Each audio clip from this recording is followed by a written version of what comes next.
Welcome, fellow members of the Baywatch Nights. Today is both a glorious and somber occasion, for at last we've reached the end of the wildly successful spin-off series, Baywatch Nights. It's series finale time, baby! It's a plot so confusing that I thought it was about an evil painter, but I guess it's some serial killer ghost who owns a restaurant and sometimes traps people in paintings? Look, I don't know, but it doesn't matter. This season cannot end any differently than how it began. Extremely confusing and kind of boring. It's also, and might I add, hell yeah, the amazing return of Garner! Yes, finally, all of our questions will be answered. First and foremost, where has Garner been when he could have made this show at least 60% cooler? The show's reply? And fuck you! I was really sad that we lost him, but I couldn't be happier when he showed up at the last minute to try and save this mess. Alas, there are some problems even Gregory himself can't solve. This isn't the last we'll see of Garner, as he returns for one more episode of Baywatch proper in Season 8. Coincidentally, the director of that episode, Tracy Boom Boom Britton, only ever directed one other thing in the Baywatch franchise, and it was this episode of Nights. More importantly than that, this episode is also the return of Phillip Troy Linger, who was previously in Season 4 of Baywatch as Stephanie's 2-episode Coast Guard boyfriend, and Camilla Moore, who played Jill in Home is Where the Heat Is. Jill, everyone! Tragically, this episode is the last we'll be seeing of Ryan and Teague, two stars that burnt out far too soon. But it isn't all bad news, because Dorian Gregory had a long run on Charm to look forward to, and Angie Harmon found huge success after this, starting with Law & Order the next year. As for Hasselhoff, he had 3 more seasons and a movie on his Baywatch journey, and he couldn't have been happier. 1,000 Words was written by Maurice Hurley. God help us all. We open on a realtor giving a tour of an old restaurant, and considering it can't have been shut down more than 6 years according to this episode, there is an excessive amount of cobwebs. Luckily, the last owners thought that candlelight was romantic.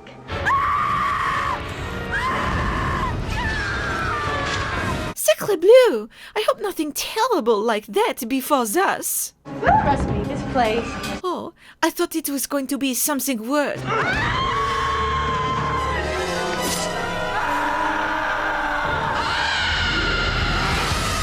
Our heroes have arrived with a shaky cam at the ready. You might notice that the camera work is particularly atrocious in this episode, and considering how this show has looked previously, that's frankly astonishing.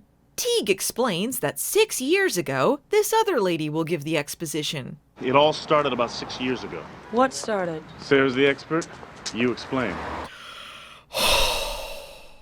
Okay, so Sarah explains that 6 years ago, this location began experiencing numerous parapsychological events. Basically, a bunch of ghost shit. Last episode, they did future ghosts, so that was different. Also, they did a serial killer ghost like twice before, but those were different because it involved possession and time loops. Also, who the hell is Sarah and why is she here? The episode says she's Teague's assistant, but IMDb tells me she's a psychic, so who am I to believe? Unless the person who wrote the description on IMDb thinks that Garner is just some random psychic? So this is where the frost was? Around where this frost is? This is where the frost was?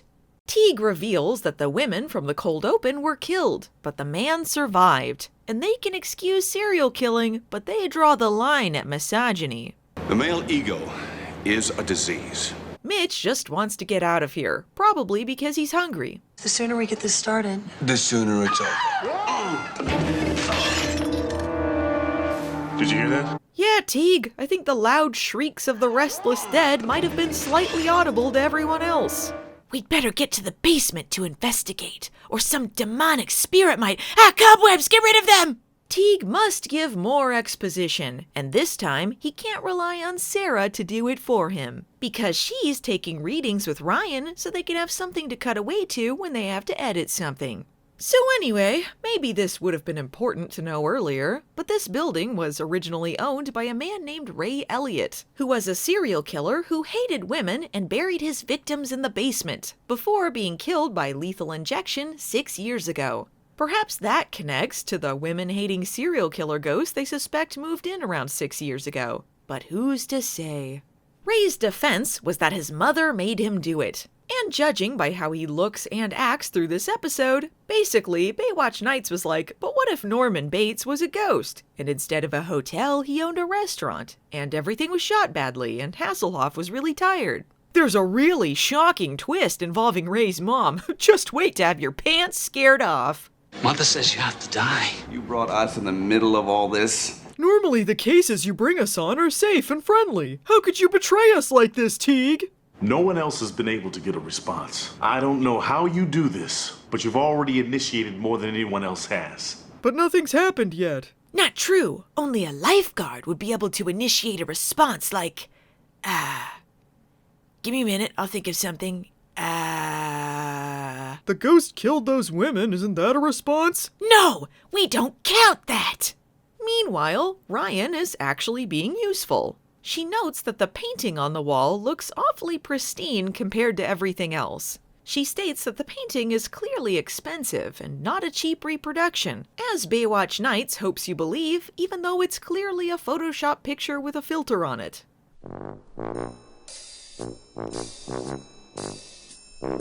Geez, this basement is huge! Wait a second. This is a cheap reproduction! I can't believe they wanted you to think this is a real painting. They have no money. Even in season 1, they commissioned a real artist when they did a plot about an evil killer involving paintings and a psychic. This crying painting bit makes no sense when they reveal that this is Ray's evil mother, like this. No, not Sarah! Not our sweet, innocent Sarah! My save! Oh, couldn't find her. Well, back to wandering. Good God. Good God. Good God. Good God. Well, Ryan's missing, and this time, Mitch kind of gives a shit. It's the series finale, damn it! We gotta squeeze out just a hint of acting, okay? Listen to me, you son of a bitch! I have followed you to everything. Things I don't believe, things I don't understand, but right now we are talking about Ryan. Now you get the police now! Okay, Mitch, but please, don't replace me with Garner. I know he's a more likable character, and people actually know what the hell he does on this show, but I'm begging you, no one else will listen to me ramble on about bullshit. Not even that colonel from Space Spores. What have you gotten us into? Ryan literally died last episode, and I died twice in the last 3, but this time, it's serious! Good God. Good God. Good God. Good God. Good God. Good God. Okay, so even though they had the perfect setup with Mitch barking orders at Teague to call the police, Garner is instead introduced into the episode because Mitch has gone so bugshit, Teague doesn't know who to call. Yes, Mitch has gone insane with worry over Ryan, a largely out-of-character move for someone so determined not to care about anything. And this is his mode throughout the entire episode, so I hope you enjoy this. Teague doesn't want Mitch to be alone while he meets his team at the airport, which is also out of character for someone who routinely leaves Mitch and Ryan alone once he's done with the exposition portion of the episode. Garner, next to Ryan, you're his closest friend. I can't have him here alone until I return. Okay, but who the hell is this? Much like when Garner left the show, there will be no explanation as to why Mitch no longer speaks to nor mentions his best friend Ryan after this. And considering how this show ends, that's doubly hilarious. I need to find Ryan. Garner's on his way. Well, that was abrupt. Anyway, hi, I'm here. But this isn't just Garner, folks. No, this is Action Garner. He's no longer the goofball detective we knew, but a hard-boiled guy with an undetermined job who wears sunglasses and says things like, "What's the situation?" What's the situation? It's not good. Thanks for coming. Yeah, no problem. Hi. Well, I guess "it's not good" is the only briefing Garner needed when entering this scenario involving a serial killer ghost and a season's worth of supernatural plot he's never been told about. Also, he's brought his previously unmentioned niece Kira along for some reason. This could get dangerous, so you stay in the car. Here? Ah, nuts. Da-da-da-da-da-da. Somehow smashing everything will help me find Ryan! What's all this overacting happening over here? It's gonna be all right, right? And wherever she is, we'll find her. We've done it before. We'll do it again with partners, yeah? Yeah, right. Okay, now, why don't you bring me up to speed? Okay, so we work for this guy named Teague, who might be from the government, but we don't know because he just existed in our lives one day and we never questioned it. And he brings us on supernatural cases. And we fought in a Jogan who exploded. And I dated a frog hybrid woman who exploded. And then we fought a blob monster who exploded. I was struck by lightning and formed a psychic connection with an alien boy. Then Ryan became a witch. And a serial killer ghost in a cabin that just turned out to be a dream after I was hit on the head by the #1 serial killer fire axe. And then there was a voodoo guy, and then there was a twin who was bad at math. Then a vampire fell in love with me. Then some space spores made a dog explode, and Ryan almost exploded too. Then we went to the future and found out that the world ended in 1999 when the ozone layer collapsed. Then Donna was possessed by another serial killer ghost who I punched a lot. Then some unfrozen Vikings came to life, and I got to show off my ancient Viking knowledge that I was always telling you about. And then we entered a deadly virtual reality D&D game. Then we were tortured by an Asian woman, and Teague exploded. Then we fought a werewolf with my wife. And a mummy tossed this naked lady in a warehouse, and that episode ended with an explosion too for some reason. Then those aliens I had a psychic connection with came back, but this time they were zombies and they exploded. Then I was possessed by the devil and died, but Stephanie's ghost brought me back. Oh, by the way, Stephanie's dead now. Then we fought a fart lizard. Then Ryan and I both died, and our future ghost saved us from a slug zombie by exploding themselves. And now we're here with another serial killer ghost who's turned Ryan into some sort of spirit for the second episode in a row, and now she's possessed your niece, and there she is! Please help me, Mitch. Mitch, I say this with the utmost respect. What the fuck? Mitch, what the hell's going on, man? What the hell is going on? Interesting choice for Gregory Allen Williams to act like suddenly fighting the supernatural is alarming and unusual. A bold take for Baywatch Nights. I don't really know what they're going for with Kira here, as there seems to be a deeper backstory that I'm not clear on. She keeps saying things that seem to indicate to me that she's always been able to talk to ghosts, or she can channel death or something, and I gathered that's how she could communicate with Ryan. It doesn't seem like anything she does can't be done by anyone else in this episode, since the ghost interacts with pretty much everyone, so I don't know. They use her knowledge to channel the spirit world later, but it doesn't really matter anyway. So I don't know. This is just the vibes I get. They don't really explain anything. They're like hockey, okay? Hey, Mitch, I'm in a painting now. Check it out. Is this episode about an evil painter? What happens next involves a lot of that annoying flashing Baywatch Nights loves. So just imagine Mitch grabbing the painting and a bunch of confusing shots of everyone flailing around in a circle until he puts it back. I've cut this out to protect both people with flash-triggered epilepsy and the viewers in general from seeing just like the shittest cinematography Nights has ever had. Oh my god. Ryan.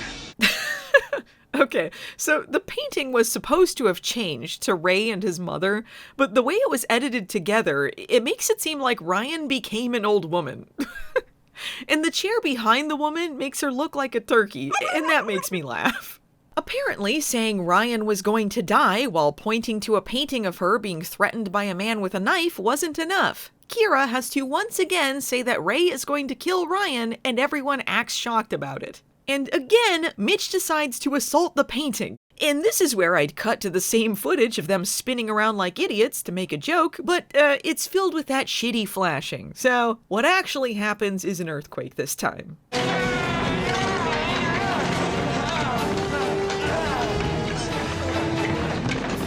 Apparently shaking the painting and putting it back on the wall multiple times does absolutely nothing helpful. But let me try this again one more time.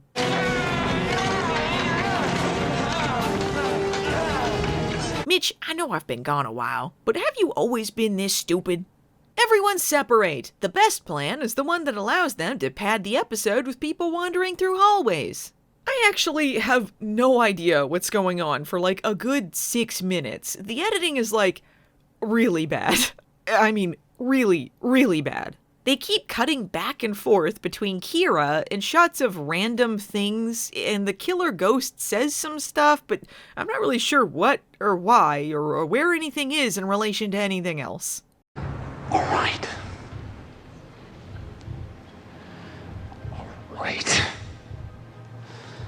I don't know if the terrible look of this episode was a coverage issue or just a series of bad editing choices or all of the above, but I am thoroughly lost. Now, why do they cut to a shot of this pig head turning where you can clearly see the stagehand who's moving it? Ew, I got paint on my hand. My mother was so beautiful when she was young. A boy should always love his mother. She always told me to stay away from girls because, you know what, you get the idea. Let's get to the killing. No, don't chase me through multiple hallways to pad the episode out. I'd hate that.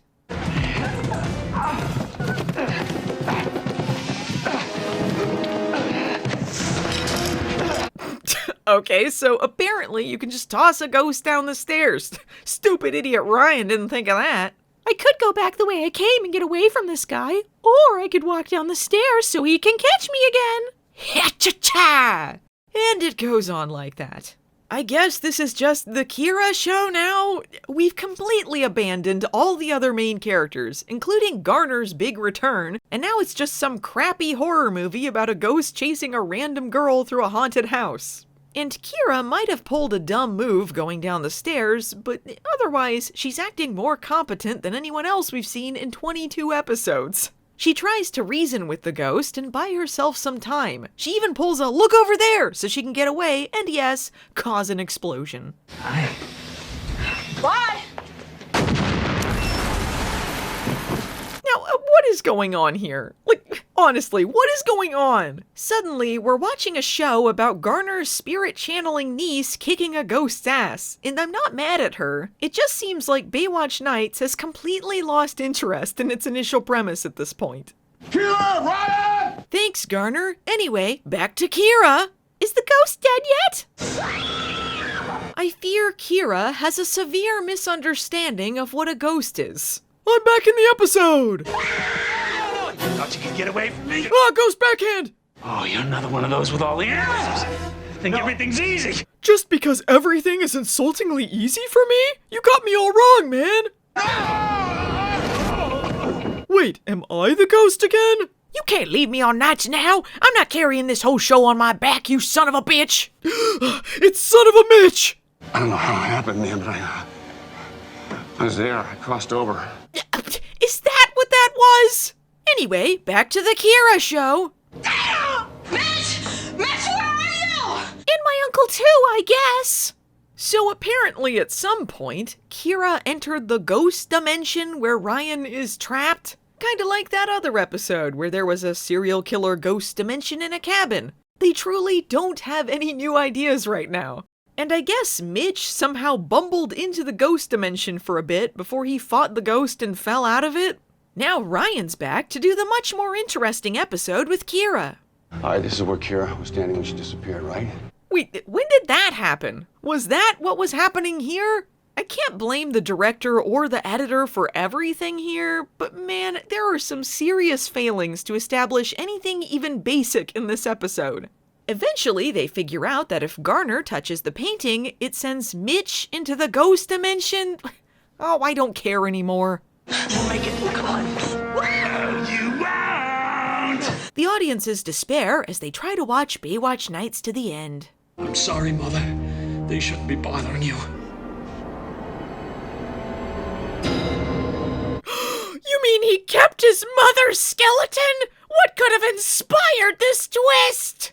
I know mentioning this is pretty meaningless when we're talking about Baywatch Nights, but the mom corpse reveal kind of loses something when the mom was apparently a killer too. Her ghost is also wandering around, the son is also dead, and they're in a ghost dimension where the skeleton might not even be real anyway.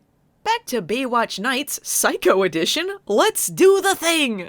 Is that you, Ray? Mother? I'm sorry I killed you, Mother. Norma Bates was Ryan the whole time? For 2 whole minutes of screen time, I thought his mother really came back to life. Ryan tells Ray that it's okay to move on, and it seems to be working. But Kira isn't going to stick around to find out. Good luck, Ryan! Well, glad Mitch went to the ghost dimension just to walk up some stairs and immediately fall out again. Kira, thank God I can stop pretending to care about Mitch.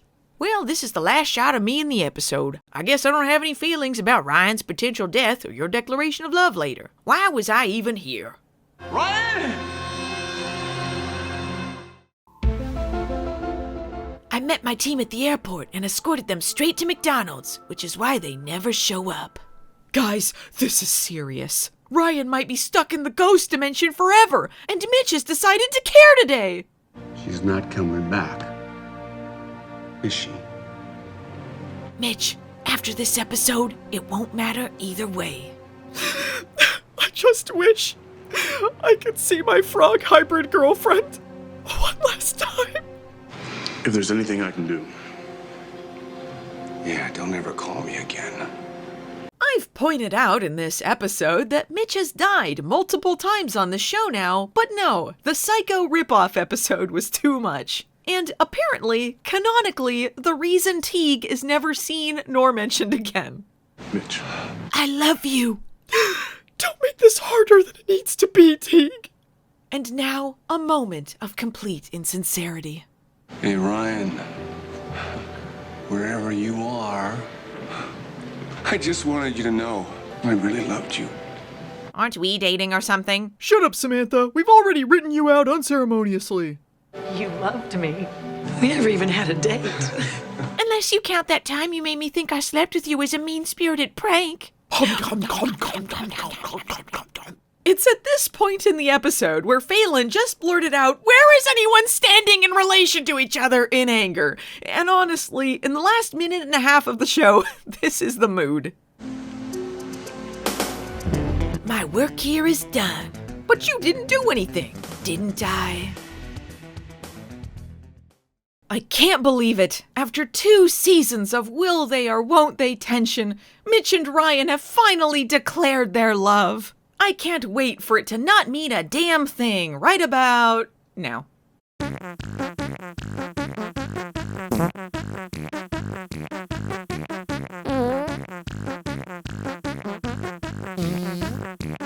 And now, finally, truly, we have reached the end of Baywatch Nights. Am I sad to see it go? A little bit. Am I glad to be done reviewing it? Absolutely. Baywatch Nights had a really fun first season, at least the first half of it, and a batshit second one, but it really does become a chore by the end. Everyone was tired, there was no money, and they made things needlessly confusing at every possible turn. I'm glad that this show happened because it's honestly one of the craziest twists a show ever took, but in this form, I think it got the run it deserved. And seeing as how Season 2 was only made to save face for the Baywatch brand, and they ended on a hollow, empty love story they knew wouldn't have an ending, I think they were done too. They fought the good fight, but in the end, the Baywatch monster consumed them all. But they didn't leave without an impact, because after the sun went down, we discovered that nights were never the same.